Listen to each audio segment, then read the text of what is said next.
तुम्हारा खामोश होकर बैठना ही तुम्हारी असली ताकत है।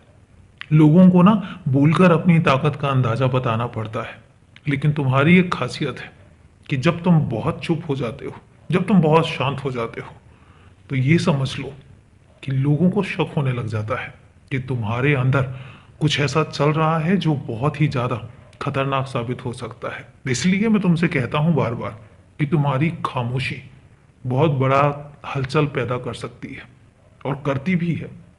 लोग तुम्हारी खामोशी से डरते हैं, तुम्हारे बोलने से नहीं डरते।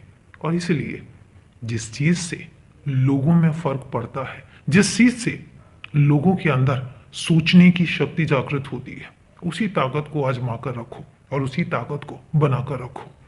तुम्हारी खामोशी तुम्हारी बहुत बड़ी ताकत है और इसलिए इसको बर्बाद मत जाने देना।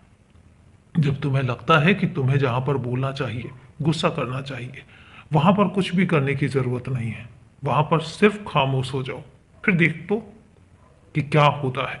देखते जाओ, इसके बाद तुम्हें पता चलेगा कौन क्या तुम्हारे बारे में कहता है, कौन क्या तुम्हारे बारे में सोचता है और कौन कितनी तुम्हारी परवाह करता है। ये सब बातें तुम धीरे धीरे महसूस भी करोगे और धीरे धीरे तुम्हें यह भी पता लगेगा कि लोग कैसे कैसे रंग बदलते हैं। तुम्हें क्या लगता है कि मैं अनजान हूं या मुझे कुछ नहीं पता? नहीं, मुझे सब कुछ पता है और मैं सब कुछ जानता भी हूं, लेकिन फर्क सिर्फ इतना है कि मैं बोलता नहीं हूं। मैं खामोश होकर सिर्फ देखता हूं और उसके बाद जो कर्म करते हैं उसके हिसाब से मैं उनको परिणाम देता हूं। तुमसे एक बात कहता हूं कि आजकल तुम अपने काम को लेकर इतना ज्यादा शांत क्यों हो गए हो? क्यों ऐसा हो गया है कि तुम्हें अपने काम को सही तरीके से करने में मजा नहीं आ रहा है?